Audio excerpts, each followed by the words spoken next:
Hello and welcome to another episode of Bare Bones Wargaming, a show with no bells, no whistles, no frills, just a man, a camera, and his game.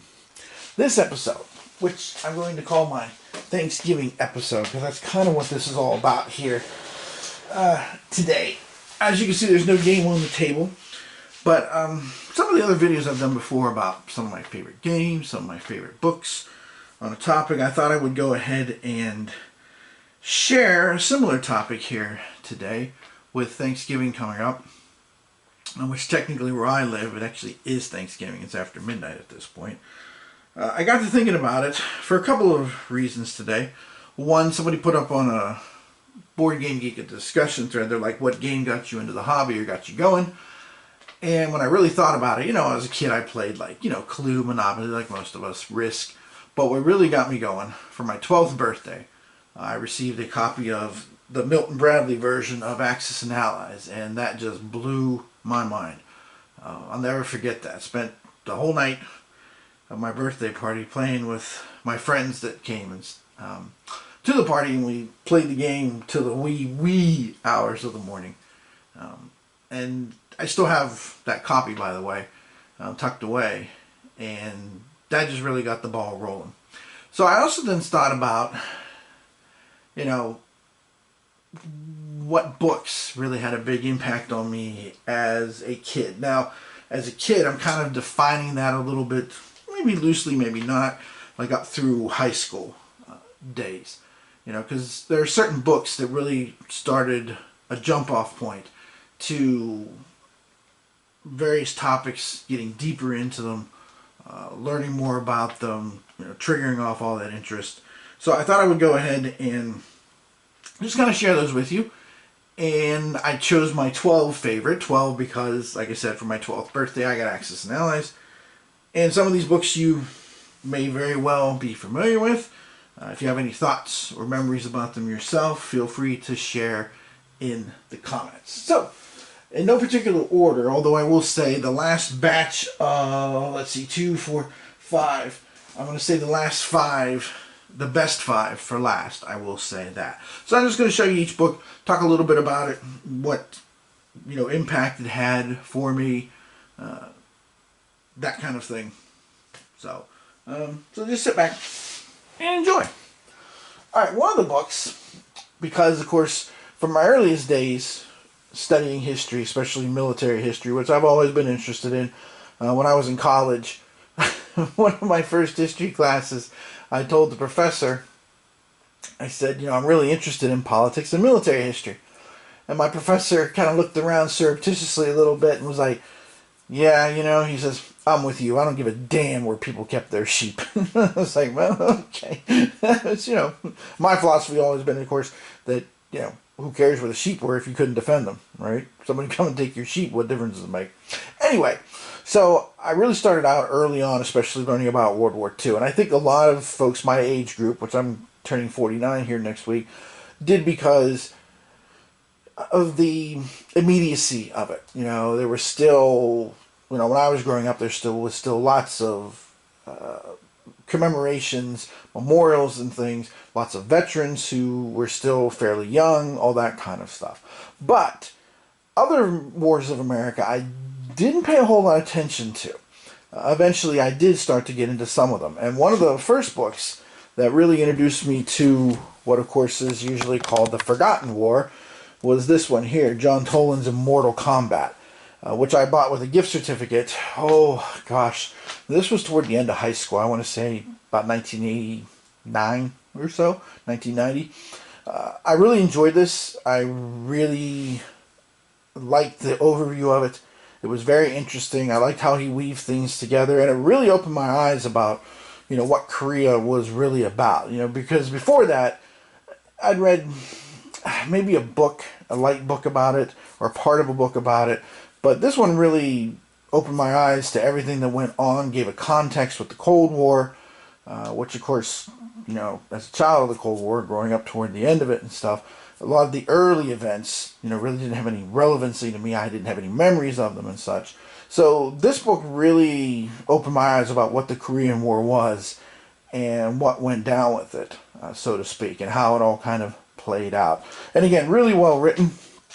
And I don't remember if I stuck my name on it on the inside cover, but I really enjoyed Toland's writing style too, which I have a number of his books. Speaking of which, another influential book to me, one I picked up at a used bookstore in North Carolina. Again, this would have been in high school sometime, probably about 10th grade or so. I picked up, speaking of Toland, this 2-volume set of The Rising Sun, which this was my first real introduction to an in-depth look at the Pacific Theater in World War II, which of course nowadays, as most of you know who are subscribers to this channel, you know, Pacific Theater, especially the carrier warfare, especially the first year or so, at least up until 1943, I've always had a very big interest in. But again, Toland, I like his writing style.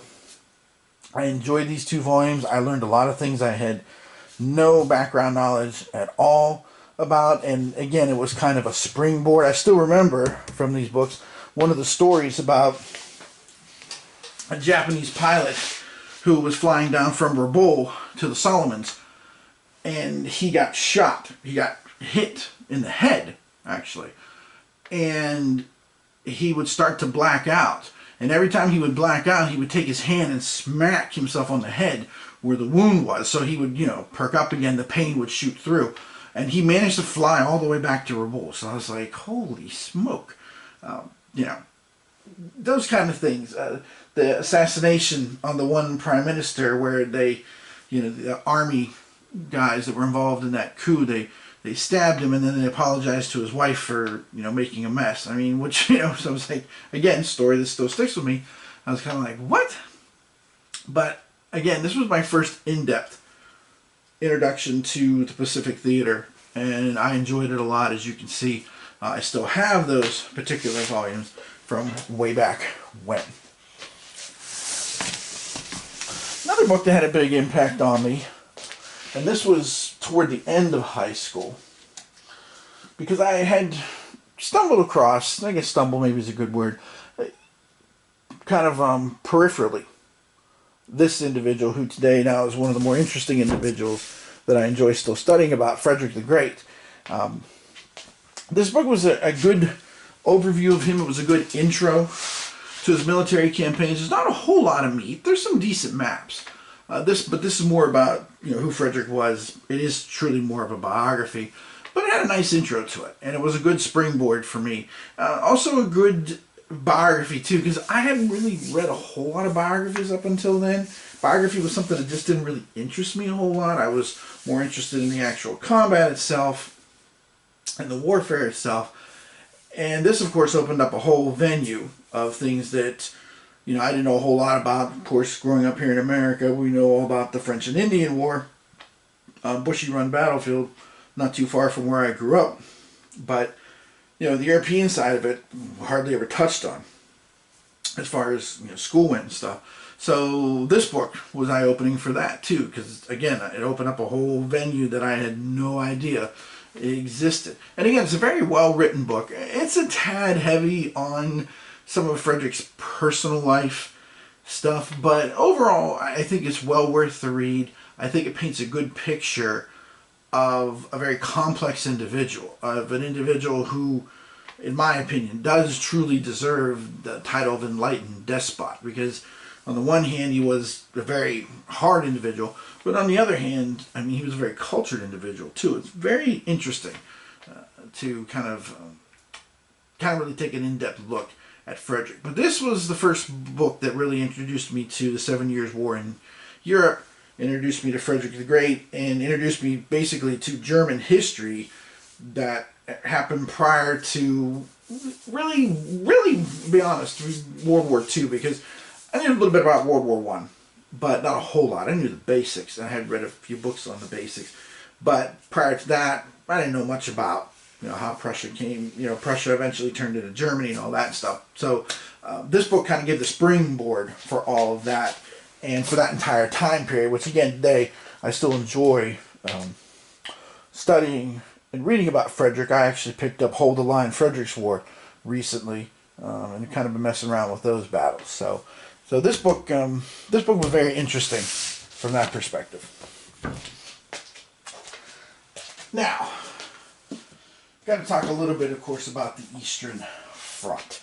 The first book I really ran into in any depth in the Eastern Front, and I'm sure a lot of you are going to recognize this particular type of book, even if maybe this individual book, is this one here by John Keegan, the Barbarossa volume from the Ballantine War Library, which I had a high school teacher who had quite a few of these. He let me borrow this.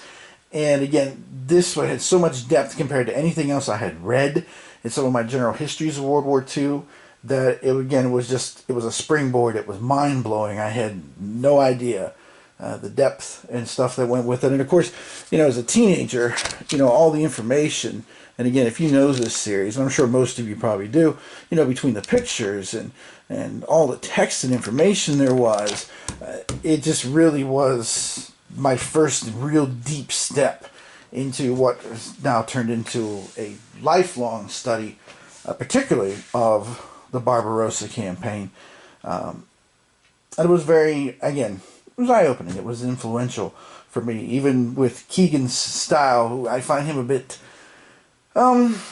dry, I guess is the best way to put it. I've read some of his other books too, Price of Admiralty, Mask of Command, all that stuff, and they're interesting, but they're also very, very dry. But this book in particular, and of course I've spent time collecting all these volumes. Now I have quite a few of them over on the shelf. This book was really one of the springboards that took me deeper into that. Speaking of springboards, not too far from where I grew up, there was a university that had a Newman Center, and every year they would have a book sale.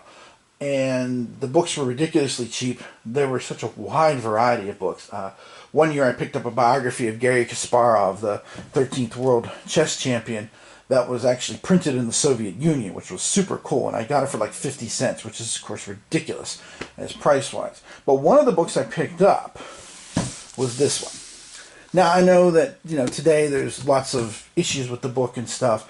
But, again, this was a book that opened up new avenues for me, especially in the personal story department.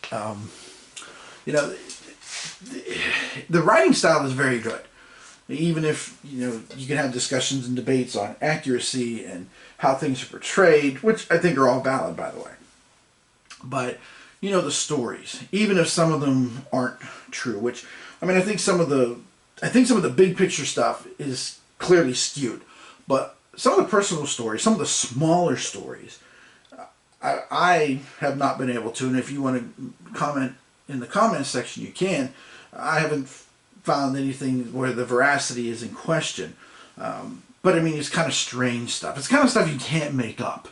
It's like the truth is stranger than fiction business. The one story that springs to mind right away from this particular volume is after the Stalingrad pocket, when the German troops were trying to get out basically in, ones and twos and threes. There was a guy that managed to slip through the lines how many weeks later. Of course, he was a mess, naturally. He got to a field hospital, got everything all fixed up, all bandaged up, all well and good. And the day after he got himself all patched up and ready to go, the place got bombed and he got killed.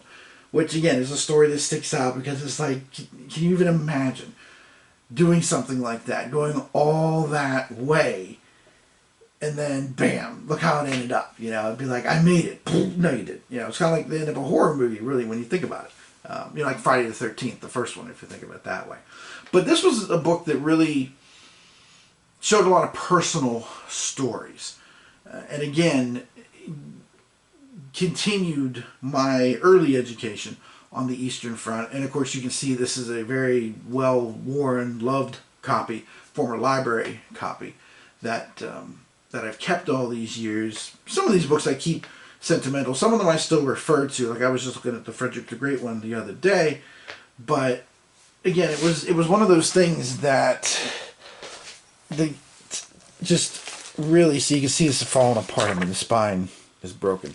But I still keep it in my library because of, like I said, sentimental reasons. Because of what it did. It opened brand new avenues, along with his companion volume, which I didn't get till college, Scorched Earth.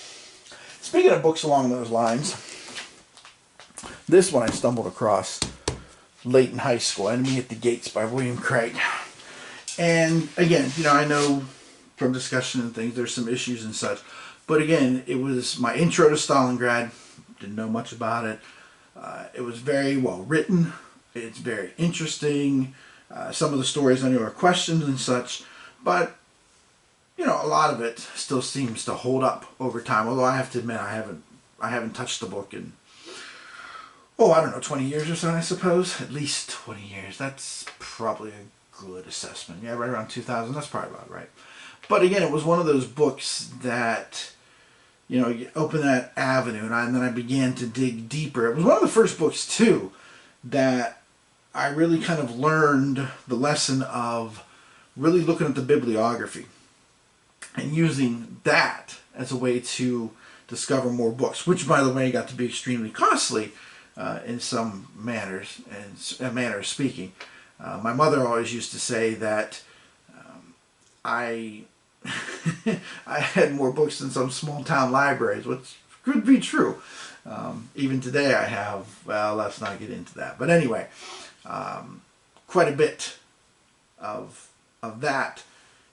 Again, that depth, getting into more of the Eastern Front, looking into things, came from this particular book. Speaking of which, one other Eastern Front book, and this I actually got in high school. One of the student teachers let me borrow his copy, and that was The Deadly Embrace. Now, The Deadly Embrace I mentioned because it was the first book that really, in any depth, introduced me to the importance of diplomatic history and the importance of all the background stuff that builds up to, the outbreak of military conflict.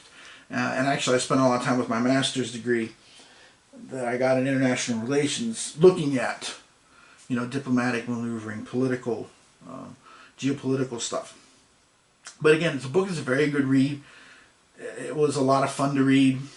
It's very interesting. Reed and Fisher have done other books, which one of the books that they've done that still languishes on my shelf to this day is the Operation Lucy one about the Russian spying.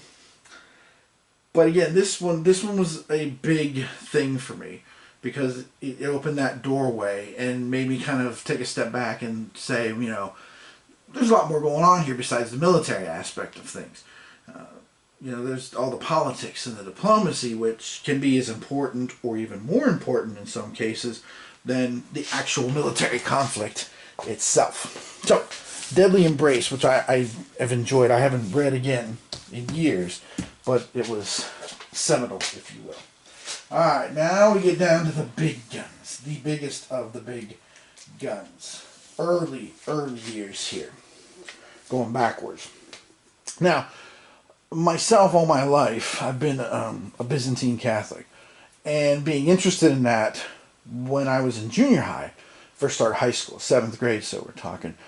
When I was at the library and I spotted this book, I was like, oh, look at this. This is interesting. So I, of course, checked it out, read it, and again, period of history I knew almost nothing about, connected to me personally because of the religious aspect of it. And it was a really nice overview of it. And I finally got a copy, a library, as you can see, library copy of this some years later. Because I have enjoyed it. Every once in a while I go back and read it a little bit, read certain sections and things like that, just to kind of brush up on certain parts. But Isaac Asimov, that Isaac Asimov, if you can wrap your head around that one. I was kind of surprised too when I learned later on about it, because when I got older, and again, as you learn things and discover new things, I was like, wait, is it that Isaac Asimov? And I started digging around. I'm like, holy smoke! It is the Does a Bee Care, which, by the way, is one of the best science fiction stories ever, in my humble opinion. Right up there with what's the guy's name? John W. Campbell. Who Goes There? Which the movie The Thing is based on. Terrific story also. But yeah, this is the same guy. And again, it's very much aimed at youth. You know, if you kind of look at, I mean, it is, you know, the printing's big. He spends time explaining things and such, but even has, which I always thought was cool, had the pronunciation key here, you know, for Belisarius, for Belisarius even, which I always thought was neat, because one of the things I always thought was a teacher was, it'd be nice if, you know, some kind of reference guide to pronounce all of these things that, you know, nobody can know how to pronounce them all. So this was big because it opened that time period of history to me during that bridge of the Dark Ages, I guess you could say, and what was going on in the eastern part of the empire, which lasted for another 1,000 years, and individuals who called themselves Romans up until the day Constantinople finally fell on May the 29th, 1453. So again, it sticks in my mind because, you know, it's connected to religious things as part of my you know, character, who I am, and it also opened a whole new area of history, which I have the Norwich 3-volume history of the Byzantine Empire. I just have not got around to it. Someday. Okay. Speaking of famous authors who write books, this book, the American Heritage Junior Library series, Carrier War in the Pacific. This was my first intro to carrier warfare, and this is written by, see if we can get it here on one of the title pages. I picked this up, my wife picked this up recently, last year before, birthday, Christmas, but Stephen W. Sears. So for those of you who are Civil War buffs and Civil War fans, yes, it's that Stephen W. Sears. Because when I got this, I was kind of like, I wonder if that's the same guy. And I looked it up, and yes, it is. But these books were great, too, because they had pictures, again, large print. They were good introduction to kids. I mean, this was my favorite. And this was the one that opened the Pacific Theater to me before I ran into Toland. You know, it was really my my starting point for what little bit of learning I did with this, because, I probably ran across this in 5th grade, I suppose, somewhere around there. But I also ran into a lot of other volumes that were part of this same library series. You know, the D-Day one, the Bulge one, Air War Against Hitler's Germany. Those are the ones that stand out. I don't know if there was other World War II volumes or not. But this one really whetted my appetite and really planted the seed of that lifelong fascination with the carrier warfare that went on in the Pacific. You know, introduced me to all the big battles, and, you know, the first time I ran into Midway and Coral Sea and all of that, and, you know, Lexington, Yorktown, you know, Kaga, all that stuff this was the starting point of all the games I have and all the books I have on the Pacific Theater. This was the origin point. This was the one that got the ball rolling. And like I said, I had to find a copy of it. I found a decent copy, not too expensive either. It's nice. The spine's a little worn because you can see obviously somebody left it, you know, where there was a lot of sunshine. Whoops! But the rest of it is nice and tight, neat. You know, let me see if I can find one of those pictures with the Japanese. There's somewhere in here. Oh, here. You know, the colors are still nice and bright and sharp after all these years. So this book was really, really big. Along with that book, one of the other books, and I got this copy I picked up recently because my copy I beat all to hell and back because I read it so many times when I first got it, and this would have been around 1982, so I was about 10 years old at the time when we were traveling in the South.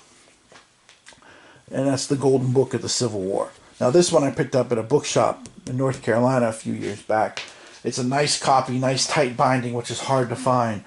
But this book, again, this blew my mind when I first got a hold of it. Because, again, it's written for kids. There's great pictures. And, of course, for those of you who know this book, let me find a page here. Hang on. Find a good page, a good example. You know, it was pictures like this from the 7 Days Battle.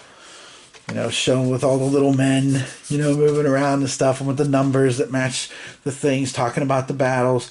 You know, again, that was just one of those things that just fired my imagination. Because, you know, like, I'm sure like quite a few of you, you know, I grew up playing with, you know, the little green army men, and then, of course, you know, the other different colors representing the different other empires and nations and stuff. But, you know, to see it laid out like this on a map was just the coolest thing from a 10-year-old perspective. And it got my interest going in the Civil War, which of course is an interest that still exists to this day, although I have to admit it's a topic I've kind of moved on from because I feel like I've learned a lot. I've learned everything. I feel satiated. That's probably the most succinct way to say this. I feel satiated on the topic, so I don't study it too much anymore. Every once in a while. But funny thing is, for years we used to travel through Richmond on our trips to the South on vacation and stuff when I was a kid, and I always used to think, God, if I lived near Richmond, that would be cool. And now, of course, I do. So it's kind of funny. And I had been to most of these battlefields. Even before I moved here, I'd been to most of these. But this book was big because it was my intro to the Civil War. And like I said, it just, those pictures alone just fired my little imagination. Speaking of pictures, and I'm grateful to one of the Board Game Geek users, I'm trying to think who it was, when I posted a thread about, does anybody remember this book? And somebody right away was like, oh yeah, I know what Tim's talking about. And that's this one here. This was in my elementary school library. So this would have been around 3rd grade. And as you can see, there's the little figures there. And again, right away, bam! You know, as a kid interested in, you know, military history and the army men and stuff, it caught my attention right away. But, you know, this was a book that actually, you know, when you really kind of look at it and stuff, I mean, seriously, look at that. Look at that. I mean, how could that not get the attention of, you know, what, an 8-year-old kid? So, but these books are fairly old. They're from, I want to say, sometime mid-60s, about the same time as the junior library and stuff. But, you know, all these pictures to go with, you know, decent amount of text. It just, again, it was just one of those things that just fueled the imagination, you know, a mixture of pictures and such. And there's 2 other books on this, too. There's Gettysburg and Trenton, which, once I found out what this was, then I tracked down the other 2, so they're all on my shelf now at this point. But again, you know, the Battle of the Bulge was really the hook into World War II for me, that and Patton, because I ran into Patton pretty early on, too. And then, of course, I moved on from there. Funny thing is, I haven't had much interest in the Bulge ever since. You know, it kind of got the ball rolling, and it was interesting, but I have like 1 Bulge game in a collection of close to 750 games. So it's interesting. And again, it's another topic that I just feel, you know, I kind of spent myself on. I'm kind of done, all that kind of thing. So, and then, of course, last but certainly not least, the piece de resistance. This book. This is the book that started it all. Also a 3rd grade book about Alexander the Great. And this book, by the way, is a little tough to find. But I read this when I was a kid. And again, you know, the stories are in there about Bucephalus and all that stuff. And Alexander, I mean, it's a great story no matter what you might think about. No matter what you might think. Let's just leave it at that and leave it open-ended for interpretation, however you wish to do so. But it just blew my mind, and it was the first stepping stone that led to all the rest of this.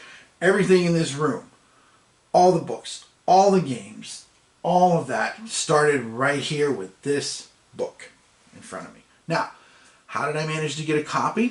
Funny thing happened on the way to the forum. Where I taught for 14 years, after I quit, moved here, I was talking to a teacher friend of mine who was still there, and I said about the book, and I said, yeah, it was the first book I ever read about Alexander, it was totally cool, and such, and my teacher friend was talking to one of the library ladies, and they were purging books and stuff, and this happened to be one of the books they were purging, because this book is from the late 50s, I believe, if I remember correctly.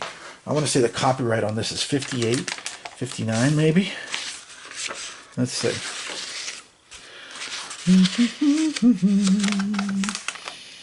Oh no, it's early 60s also. I thought it was a little bit earlier now, but it's 1964. But anyway, you know, obviously you can see just by the way it looks and stuff, even from the maps and things, you know, it's kind of dated, but another one that had the pronunciation, which was cool. But they were purging books, and when this one was pulled, my friend mailed it to me. She sent it to me. You know, it was like, here you go, something for your collection kind of thing. But I was total surprised. I was just like, this is awesome. So obviously now it has a prized position in my collection. But that one there, folks, for those of you who enjoyed any or all of my videos, right there, this is the book that you can thank, because this started it all. Speaking of thanking, to wrap up this video, I also decided to do this for Thanksgiving as kind of a nod to my folks. My mother loved butterflies, so I used to buy her. My mother was into knickknacks too, and I bought her a number of these of various sizes. And of course, as some of you know that are subscribers and stuff, my father passed away earlier this year, so I've been emptying out the house. And, you know, basically my brother and I have agreed, you know, whatever we gave our parents, we could go ahead and take if we wanted. So I brought these butterflies down. I got them scattered all over the man cave here. And because it's Thanksgiving, one of the things that I'm extremely thankful for, among many, many other things in this life, many things that I have been blessed with by God Almighty, is actually one of the big things is my parents. And my parents, especially in the sense of, they never put anything on me, they never put expectations other than be good, be productive. That was it. You know, sometimes you hear stories, and I had friends, you know, their dad expected them to do this or be this, or their mom expected them, you know, to do this career or what have you. My parents never did any of that shit. Never. None. None at all. They just were like, just be good, be productive. That's it. And for that I am eternally grateful, because all my interests are so different from anything that my parents were interested in. Probably the closest thing that comes to interests that match my parents is my mother's love of reading. I got that from my mother for sure. But the rest of this, the military history, I can't tell you where it came from. I have no idea.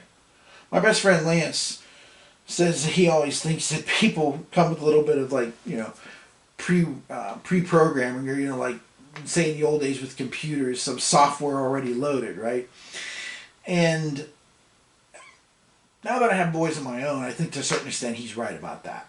So, you know, some of this may have been that, because my interest in military history, my interest in history in general, led me eventually to become a teacher, and I was able to convey history to my students in a very different manner than what I was taught, which probably, like a lot of you, was like textbooks, worksheets. But I did a lot of things, drawing ideas from games, and made simulations, and group activities, problem solving and stuff, to try and make it come alive. And all of that, I truly believe, is from both the talents and abilities that God gave me, but also my parents' completely unfettered.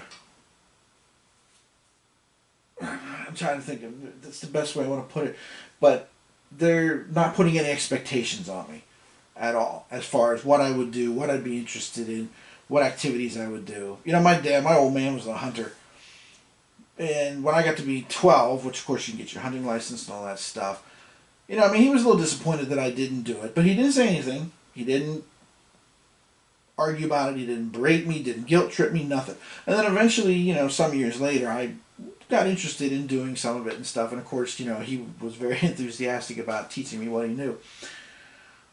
But it was never, I never had a home life like that, where that kind of stuff was put on me. And, you know, my interests were just fed. And I was allowed to pursue whatever interests I had. And for that I'm eternally grateful, and I'm passing it on to my boys. I think I am, because my boys, my oldest one, he's a builder. He loves to build things. And he's into cars, which are two interests I don't have. But of course, I feed them. I participate with him. I play with him and do those things with him because he loves it. And I think that's one of the best gifts you can give your kids. So this Thanksgiving, that's part of what made me think about this video, kind of prompted me to kind of organize and get the ball rolling, is being thankful for parents who, again, just let me be me. And for that, I guess what I'm saying is my best gift that I can give is to kind of pass that on to my boys, which I think I'm doing. My wife thinks I'm doing too, by the way. So, just for an objective vote. Well, semi-objective vote. But my little man, my littlest one, who's 3, he's a music man. That boy loves music. He picks it up so quick, too. So, of course, we're feeding that naturally. And I do stuff with him on musical instruments and singing and songs and all that. So, anyway, so I guess you could say in the end, I guess, I'm just kind of sharing all of this. But it made me think about it. And I just thought I'd throw it out there and see, just to share, I guess.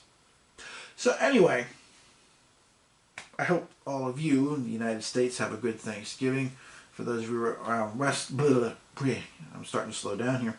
Rest of the world, such, I'm sure even if you don't have a Thanksgiving holiday like we do, there's plenty of things to be thankful for. So, and I think that's one thing. Sometimes we forget when things get kind of bad and we get kind of low and stuff. There's a lot of things that we should all be thankful for. So, all right. Anyway, next episode, I have no clue. I can't say for sure. A little bird has told me that my wife got me the, speaking of Frederick the Great, the Horse and Musket series from Hollandspiel, the base game, plus the expansion that has all of Frederick's battles. So I may be going there next. Underneath this tabletop here is hiding, well here, let me show you. Let me see if I can slide this out enough to show you what is hiding, what lies beneath, which is an interesting movie. But I love this tabletop, by the way. But there you go. There's a little hint. Can you see it? Yeah, it's Absolute War. I'm kind of pushing the counters around. I'm still trying to wrap my head around it, but I got to tell you, if you know the no retreat system, it's helpful, but it's just really cool. It's very favorable impression. I'm really enjoying learning it so far. And eventually I'll get around to playing it full blast. Well, let's be honest, Barbarossa full blast. So that's a possibility too. And then of course Worthington just sent out an email that the Terra 1 1943 game is being shipped. So that's a possibility too. Because I've been looking forward to trying that. And then supposedly, allegedly, rumor has it, Race to Moscow is supposed to be in my hands before the end of the year. But given the fact that this is November 25th, I'm not going to hold my breath. But let's hope. Alright, so there you have it. Some little waltz down memory lane with some old history books. Military and, well, I guess most of them are military when you think about it.